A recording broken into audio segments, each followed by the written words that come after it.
everyone, welcome back to Winging It. We're in week 3 of our January project, and if you're new here and you're not sure what we're doing, I will link the playlist at the top of the screen there so that you can go and check out what you might have missed. And through January we've taken inspiration from the scenery and the landscape near where we are based, wherever that is in the world, and we're using some fabrics to create a bit of a landscape and embellishing it with stitch.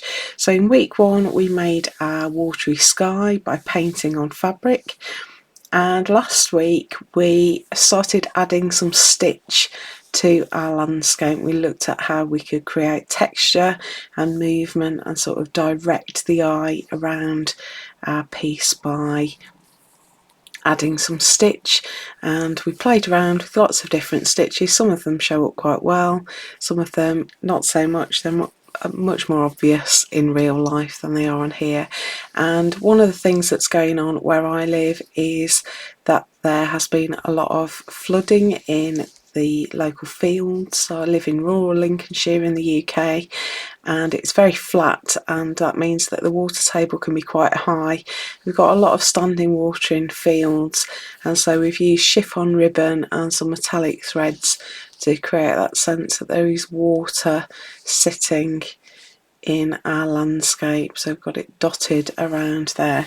So this week we are going to start adding some foreground detail, and last week I talked a little bit about using photocopies of your work to experiment and see where you wanted to go with it. So I'm bringing back in my photocopy because I've sketched in a tree outline. So this is just the piece that I was working on last week. It's still got some of my pen marks in it where I was experimenting with stitch direction and things like that, and I thought I would see what happened if I put a tree in the background. So if you watched last week's video, you'll know that I'm not entirely happy with this white hill in the background. So I've been trying to create a bit of a sense of aerial perspective and things fading as they get further back, but I also wanted to create some hollows and some light and shade in there as well. And I'm just feeling like this bit is a little bit too stark, and so one of the ways I thought I could tone that down a little bit would be to put something sort of silhouetted in front of it, and I just sort of roughly sketched this in, and I actually quite like it, so thought we could have a play around with this. And the other thing that has happened this week is that I have seen a friendly barn owl a number of times on my drive home. So I leave for work quite early in the morning, I get home relatively late, and it means that I'm travelling in the dark a lot at the moment because it gets dark in the UK where I live at around 4 o'clock in the afternoon, and that is obviously, we're almost a month on from the winter solstice, so we're still having really long nights. There's lots of darkness around at the moment, and I've had this owl that I keep seeing, and it flies along next to my car along the irrigation ditches that are all around Lincoln. So we have these sort of drainage ditches along the sides of fields where it's very, very flat, and it's dug down below the water table so that water can drain out of the fields into that. And obviously there are lots of little mice and shrews and things like that that scuttle around in those irrigation ditches, and so owls like to hunt there. And because I'm driving home just at dusk and just as it's starting to get dark, I've been seeing an owl, and I couldn't tell initially whether it was a barn owl or a tawny owl, and research tells me it's a barn owl. So I've printed out a picture of an owl. This is just a photo that I found on Google. I quite liked the motion because we're trying to get some movement into our piece, so I didn't want just a static owl sitting in a tree. I wanted it in flight because that is more like a journal of my experience this week. And so I've just roughly cut around it, and I've been playing around with it in my landscape, and I thought, what about if I just sketched it? But actually I thought it helped me more if I cut it out and stuck it on. And actually I quite like it sort of just about overlapping the landscape, and I think straight away it seems out of proportion, but actually what it does is creates loads of depth in my landscape, because suddenly that owl is really close to me and the landscape is receding away. So I think we're going to have a bit of a play with an owl as well. So I don't know what wildlife you've seen near where you live in the last week, but maybe you could reflect what's happening with the flora and what's happening with the fauna in your landscape. So that's where I'm heading, and I'm going to start with the tree because I think the owl might overlap it ever so slightly. So I thought we could have a play with the tree. So hope you're up for that. Quite excited about this one, a little bit nervous, but you know, let's see how it goes. So what I've got is some wool, and I thought we could play around with some couching and maybe create a more textural, we could just embroider it, but I thought let's try and create a more textural feature on our landscape. So I've got this lovely, this is natural 100% wool, and I got this at Yarndale a couple of years ago. It was very inexpensive, and it's this gorgeous deep teal which belongs in our colour scheme. We're taking a January colour scheme as well, all these indigos and icy colours and teals. Couldn't be more appropriate because it's been absolutely freezing here, and I know that's relative, so if you're watching in the far northern hemisphere like Canada or Scandinavia, what you think of as freezing and what I think of as freezing is very, very different. I suppose the thing for us in the UK is that we're not really equipped for extremes of weather at all. So when it gets really hot, our homes are not air conditioned, and when it gets really cold, we don't really have facilities for handling that, and so it just is very, very cold. We don't tend to have snow tyres and things like that, so it's been a little bit treacherous on my drive to work, I have to say, but it's been beautiful, so frosty, and it's my favourite kind of weather really, sunny and frosty. So I thought maybe we could have a play around with that as well. So in true winging it style, that is exactly what I'm going to do, and I'm just going to roughly sketch in a bit of a guide so that I've got a sense of where my tree is going to go. Now this does mean that I'm going to cover over some of my stitching, but that is part of the deal with a piece like this. We're going to layer up our design so that we've got depth in our piece of art.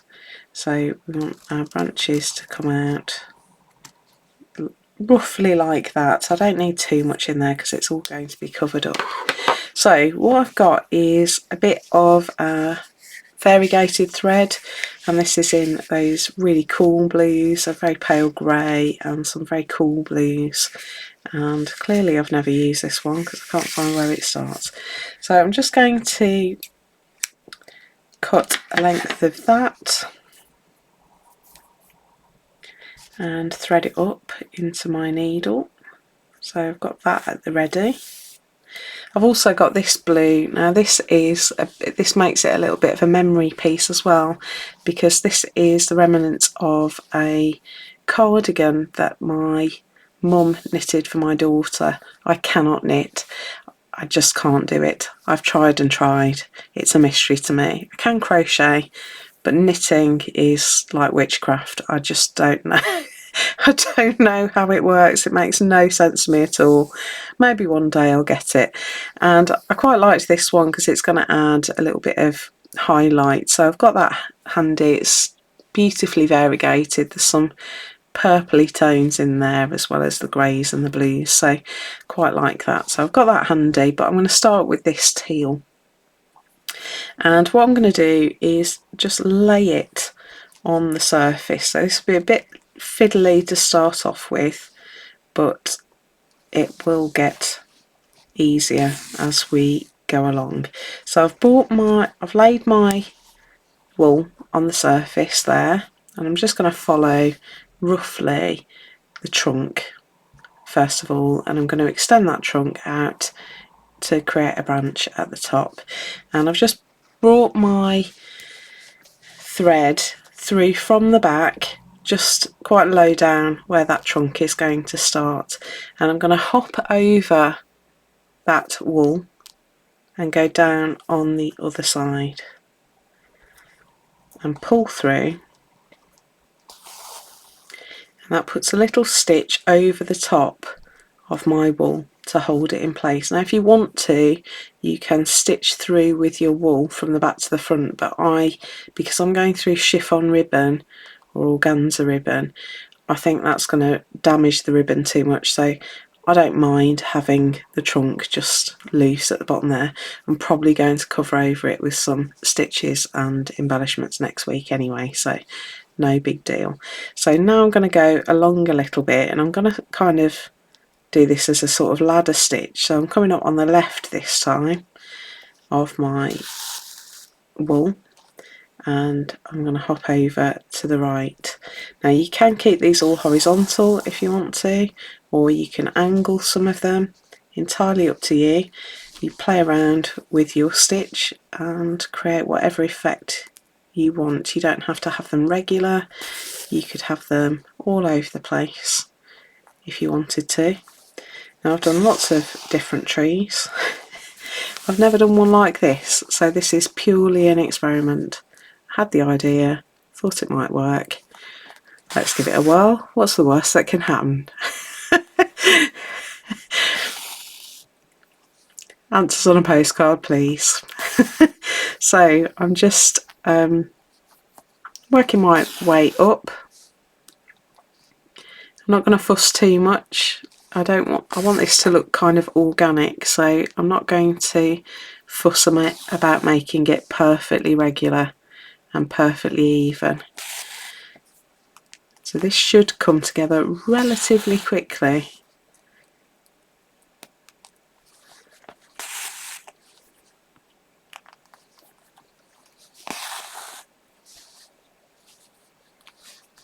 So when you get as high as you want your trunk to go, you can then start making some decisions about the direction of your branches.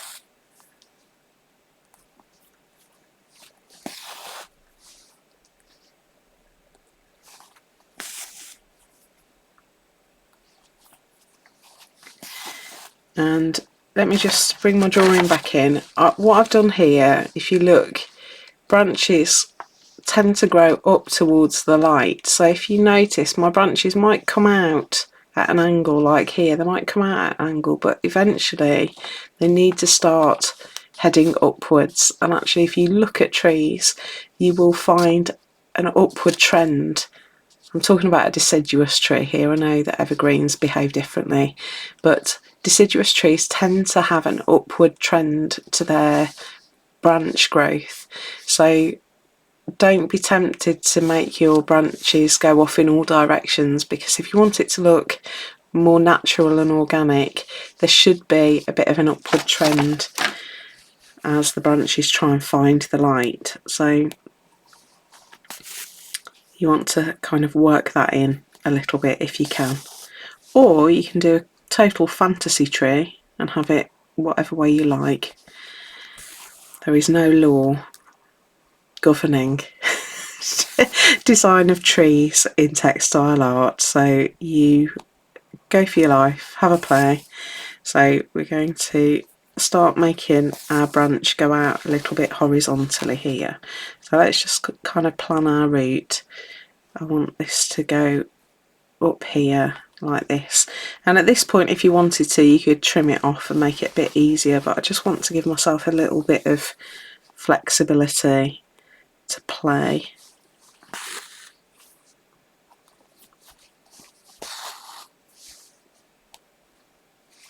So I hope you've all had a good week.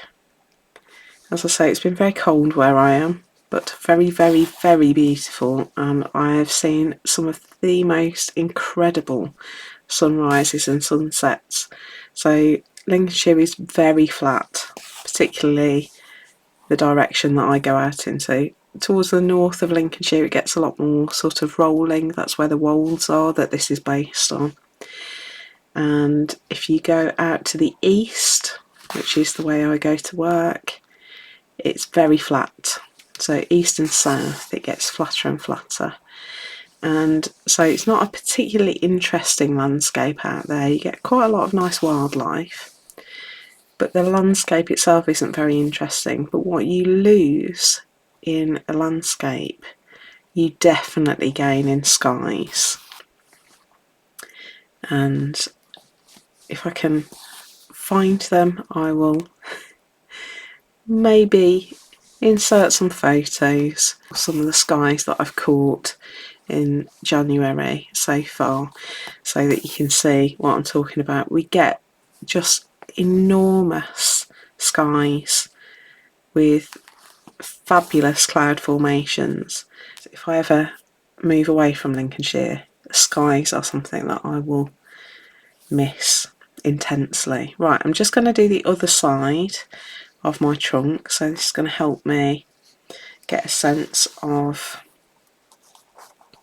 the width of my tree. And I don't want it to be like a rectangle, so I'm just going to make it bulge a little bit at the bottom.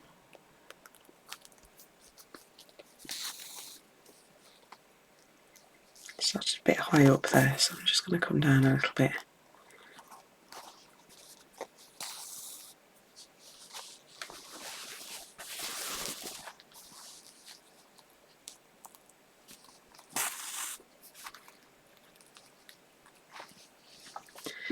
So my thinking behind this was to try and keep the stitch element relatively straightforward for January, because I do know that some people are doing this project kind of as a New Year's resolution to learn embroidery, and I don't want to overface everybody straight away by doing like bullion knots or anything. So thought we could start fairly simple. So we've mostly played around with straight stitches, and I did a bit of fly stitch last week, but this has been mostly an exercise in straight stitches.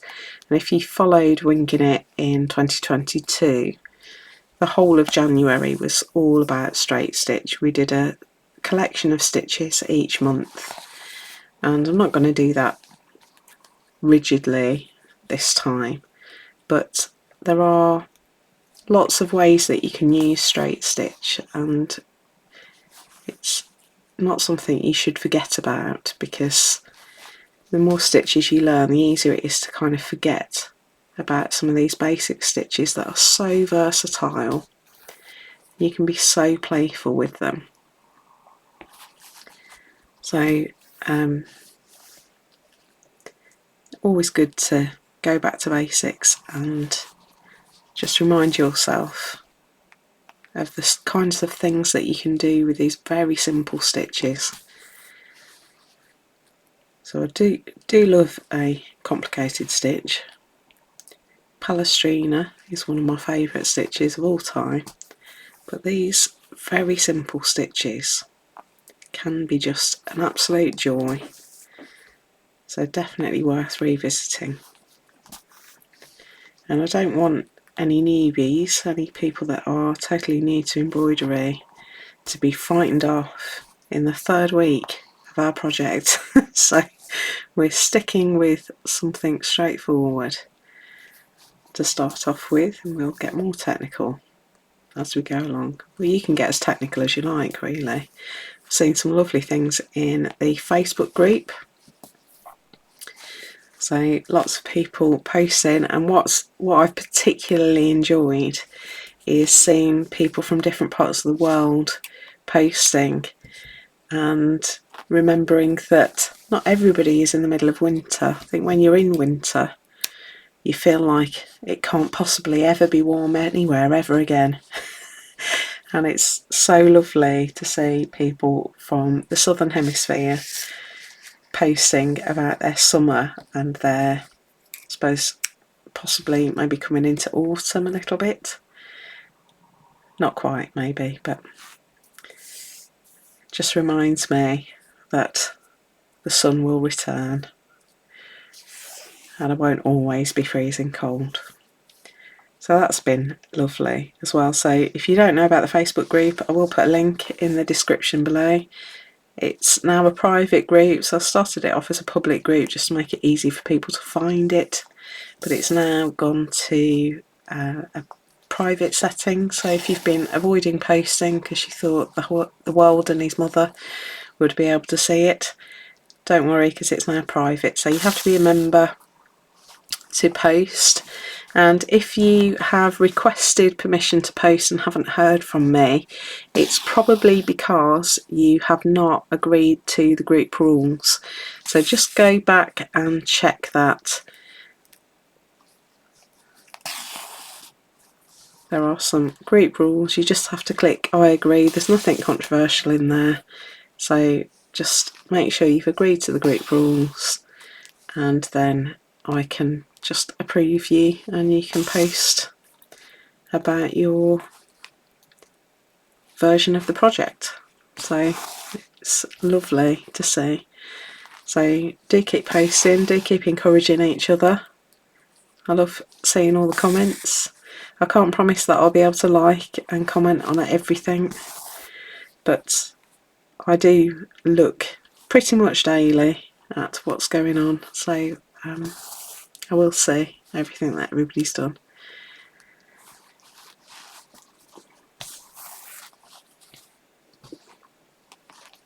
So I'm now putting in some more branches in the gap, and I'm just going to keep working like this to create my tree. So I might pause here and put in some more branches. I think you've got the idea. I'm going to put in some more branches and then I'll come back and show you what the next stage is. Okay, so I'm just going to fill in some gaps and I'll be back shortly.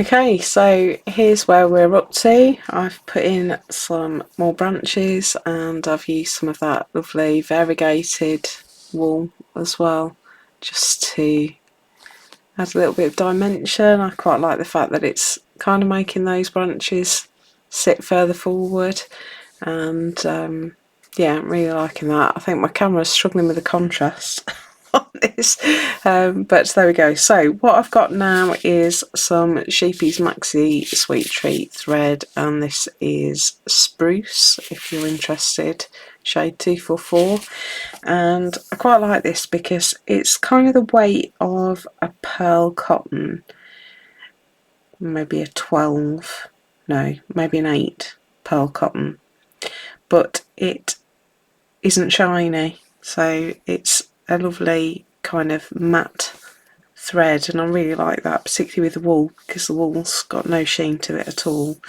And I just wanted to put in some smaller branches, so I'm going to just add in some straight stitches here, and I want to get some angles in.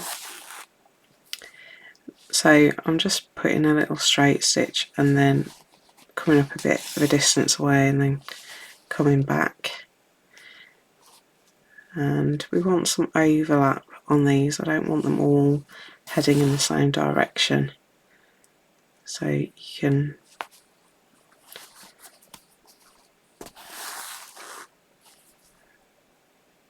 go pretty much totally berserk with this if you want to, and that's going to add a little bit of growth and life to the tree so that it doesn't look static, that kind of thing. And already I'm panicking that it doesn't look how I want it to look, but I'm just going to go with it.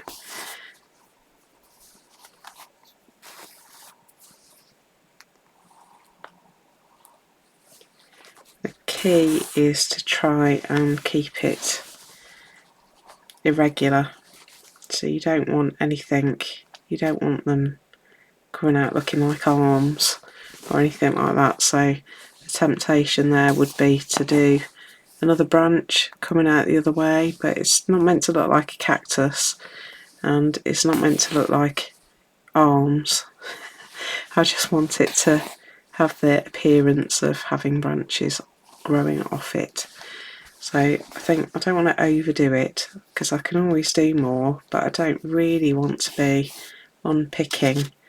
So this is again just straight stitch. I've put in some small branch details there. So just playing around with straight stitches to try and create a bit of a sense of branches of different thickness working their way off this tree.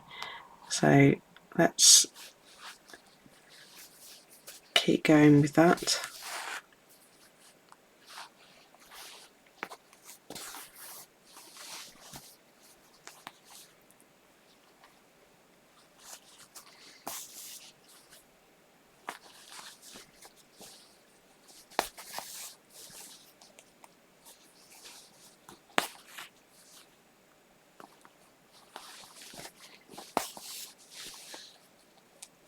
I'm just try and overlap a few as well, so you want some coming in from different directions and overlapping each other.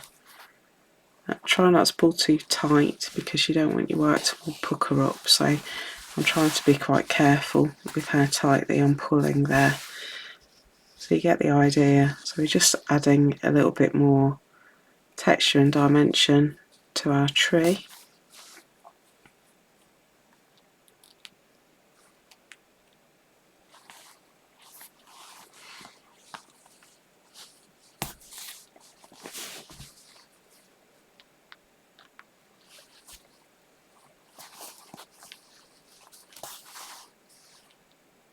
Every now and again you might want more than one twig going off, and what I'm going to do there is I'm going to almost kind of do it like a split stitch. So I'm going to stitch through that thread that I've just put in like that, and it kind of has a double effect because it holds that thread down a little bit, but also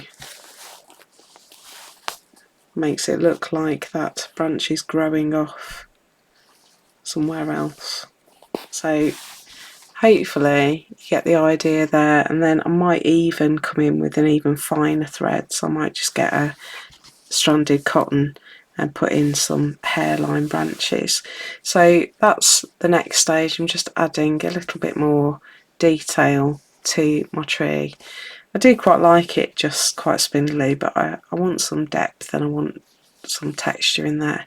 So I'm just going to fill out my tree with these little angular straight stitches, and then I think that'll be it for my tree, and we can start looking at how to stitch the owl. So I'm going to fill that in and I'll come back when my tree is done. So here is the tree that I'd finished, and it's time now to put our owl on. So I've got my little owl cut out. I'm going to do some jiggery pokery because I thought we could try a totally new technique that I don't think I've ever done on winging it, and that is printing on fabric. So I thought I could just take you through the process. There are bits of it that I can't easily show on camera, but first of all I want to make this owl fit with my colour scheme. So this is how I do that. I've got Publisher here, or you could do this in Word, whatever you like, and I've got my owl picture and I've sized it so that it's the right kind of size. So if I measure from wing to wing, that's about the right size for my background, but obviously my owl doesn't fit my colour scheme, and I could just do it like this, but I want it to fit in with my colours. So what I'm going to do is select my picture, and then I'm going to go up to my picture format up here. So this is just in Publisher, Windows. I'm going to make sure I'm on the picture format toolbar, and then I'm going to go to Recolor, and I want mine to be kind of in shades of indigo, so I'm not happy with any of the colours there, so I'm going to go to more variations and then more colours, and I'm going to select this dark teal over here, but I also want to go custom, so I want it to be a kind of greyer blue. I want it to be very dark shades of blue. That's better, something like that. And so here is my owl now, it's been recoloured. And so I can just play around with size if I want to, but what I'm going to try and do is print this now onto fabric. So what I've got here is, I know it looks like a piece of card, but if I just tilt it slightly, you'll see that there's some fabric on this, and what I'm going to try and do is print that image onto some fabric. So very difficult to show you this on screen, so I've just done it. I'm just going to talk you through it. So this bit here is a little bit tacky, and all I've done is taken a sheet of just card that can go through an inkjet printer, and I've sprayed it with my temporary adhesive. So this is for quilting. If you followed the quilt project last year, you'll know all about this. I can put a link to this product below, but you could just scan that QR code and it'll take you right there. It's printed on the can. I just picked this up off Amazon. It's not cheap. You could do this with Pritt Stick if you want to, like a stick glue. Just make sure it dries before you take it through the printer. And if you use a card that's got a slightly shiny surface, your Pritt Stick should peel off. Now any frayed bits like this you need to get rid of.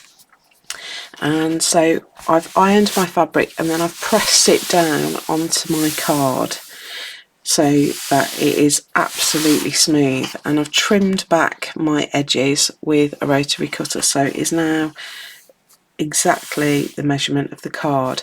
And so what I can do now is put this through an inkjet printer. I just need to make sure that I'm putting it in so that it's going to print on fabric rather than on the shiny side of the card, and my image will print out onto this. So that's what I'm going to do now. Bear with me and some magic will occur. Okay, so here we go. This is our owl now printed onto some fabric, and I can just peel that back.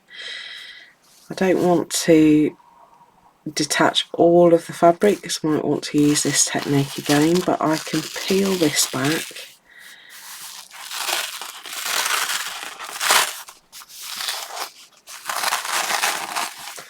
and cut away that section that is printed.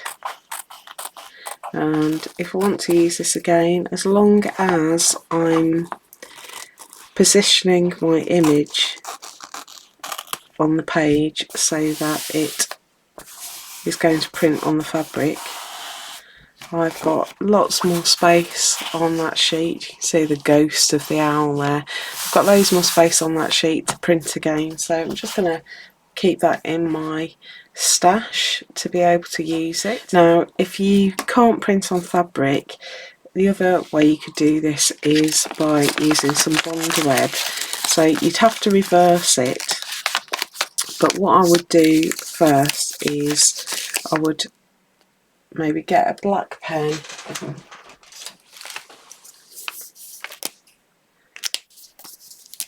and I would identify the shapes. So I would add in a little line there around the top of the body, and I would cut that shape there in bond web, and then I would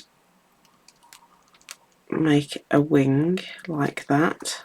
So I would put in the line for the wing and I'd cut that in bond web, and then I would extend this so that it was definitely overlapping the body, and I would cut that in bond web. So I would make 3 shapes in fabric using bond web and iron them on, and then you can do the rest of the process exactly how I'm going to do it. So there's more than one way to do this. There we go. So here's my little owl printed on fabric, and it's printed in my colourway. And so what I'm going to do is just, actually I want to put some Wonder Web on the back of that anyway, so let's do that. So I've got my bit of Wonder Web, and I'm just going to sit my owl so that he's covered by Wonder Web. So this is actually Heat and Seal. This is a hemline product, but it's exactly the same as Wonder Web. It's a glue mesh.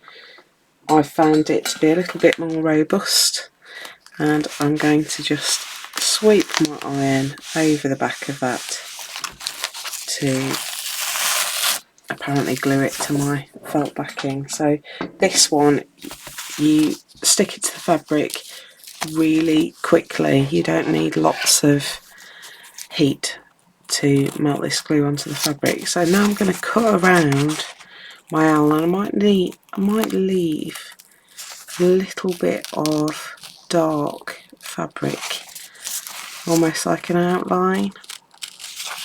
I think that might look quite nice. I can always cut it off if I don't like it, but let's just cut around the owl.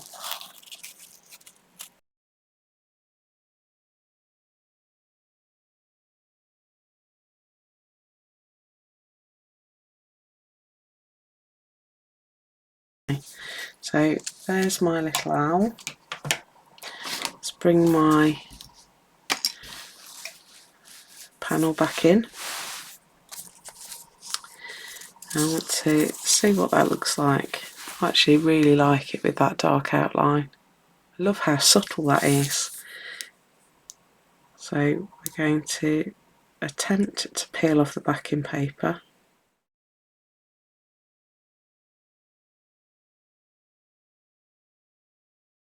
So now I can sit my owl on my background,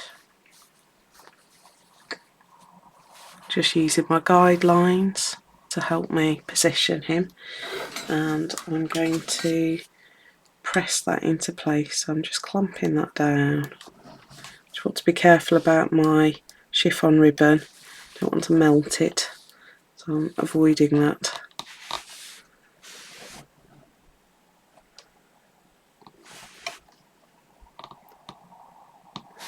There we go. So let's get some of our custom thread. So this is actually quite thick thread, but it might do the job. So let's start by putting in the line around his face. So what I'm going to do is use the markings on the image to guide my stitching. So let's put a line around his face. I'm just going to do it in back stitch for now.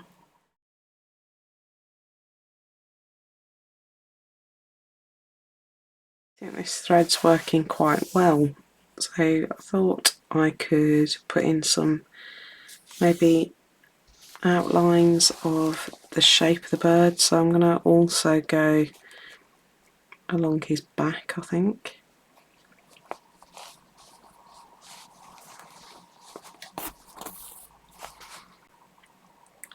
Now, because we've printed, we don't really want to overdo this stitch, and I do want some stitching on him, but I don't want to overdo it because I don't want to hide the fact that this is an image that I've printed.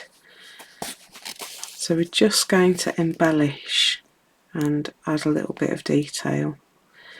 So I'm just back stitching some outlines, and then we'll just put some detail on the wings as well.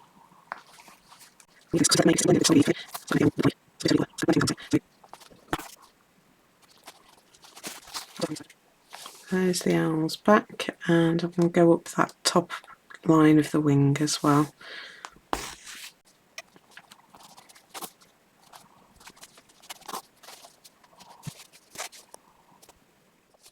So got a little bit of definition along that owl's wing now, and I want to put some featheriness in. I'm just looking for a thread that would work for that. Silk thread would work.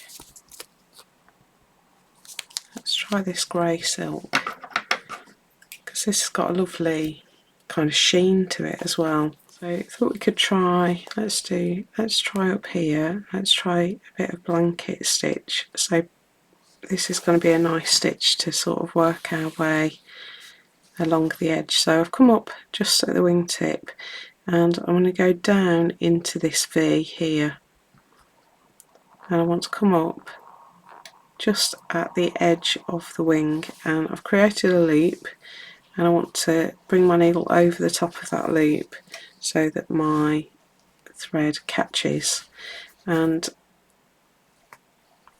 I'm actually going to detach these because I want to capture those V's in the wing.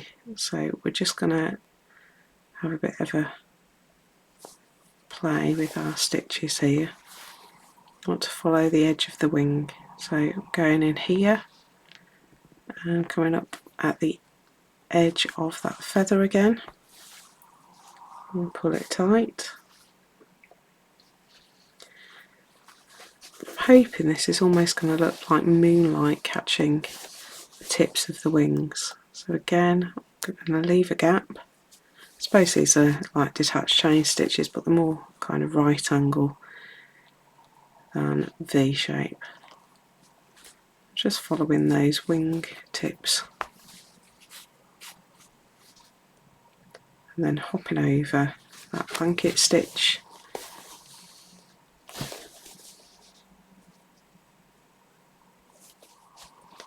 And I can start joining them up a bit now because the wings aren't as separated, so my little vertical parts of the stitch are going to help create a sense of the feathers.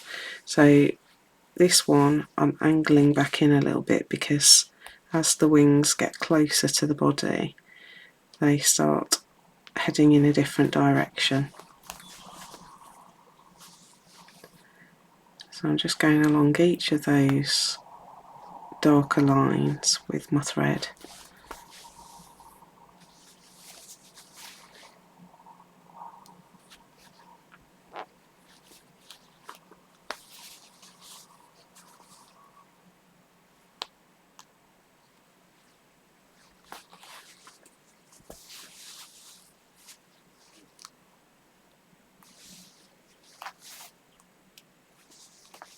Like that. I really like that. I think that's lovely. So I'm going to do the same on the other wing and might just add a little bit more. This looks like it would be perfect for running stitch, these darker lines here, and I'll leave this watery bit of the wing I think just as it is, and I might just outline the bird's back and belly as well, just so that there's some consistency. So I'm going to put that in and then I'll come back and show you where I've got up to. So this is where we're leaving it this week. I've stitched around my owl. I actually changed my mind with the thread that I'd used. I thought it was too pale, so I've used a darker silk thread around the owl, a sort of bluish one and then a grey at the bottom, and I've used the bluish one to just put in some of the markings, but I didn't want to cover over the fact that this was printed onto fabric, so I've left it just with some very simple stitching that's going to make sure that that owl doesn't lift off in the future. So we've added some flora in the form of our couched woolen tree and some fauna in the form of our printed owl. So I hope you've enjoyed that this week. I absolutely can't wait to see how you embellish and adapt your piece with some flora and fauna from your part of the world. Do share your creations either in the Facebook group or if you want to share on Instagram, you can share at hashtag FSH Winging It 24, and that way we can see everybody's work all together. Thanks so much for watching. Really appreciate you sticking around for a bit of a longer video than usual, and when you've finished this, if you want another project to work on, I'll link a video here and here for you to explore something new. Have a great week, and I'll see you next time. Bye.